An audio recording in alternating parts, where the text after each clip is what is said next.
அனைவருக்கும் வணக்கம். என் பெயர் லாவண்யா ரவி. குரு வாழ்க, குருவே துணை. ஜோதிட துணுக்கு. உங்கள் ஜாதகத்தில் நந்தி தேவர் எங்கிருக்கிறார் தெரியுமா?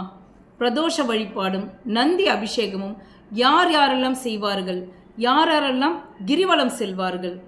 உங்கள் ஜாதகத்தில் சூரியன் எங்கிருக்கிறாரோ அதற்கு நேர் 7ஆம் இடம் அல்லது கும்பம் உங்களுக்கு எந்த பாவமாக வருகிறதோ அந்த இடம்தான் நந்தி தேவர் அமர்ந்துள்ள இடம். உங்களின் புகழ், அறிவு, உங்களின் திறமை, நிர்வாக வளர்ச்சி, உங்களின் பேராற்றல் அத்தனையும் மறைத்து வைத்துள்ள இடம் அது. அந்த பாவம் தொட்டு நீங்கள் பிரதோஷ வழிபாடும் நந்தி அபிஷேகமும் செய்ய அல்லது கிரிவலம் செல்ல உங்கள் தடை விலகும். உங்களின் முயற்சிகள் யாவும் வெற்றி பெறும். நீங்கள் பிரகாசமாக ஒளி வீசுவீர்கள். மேலும் ஜோதிட ஆலோசனைக்கு லாவண்யா ரவி. நன்றி, வணக்கம்.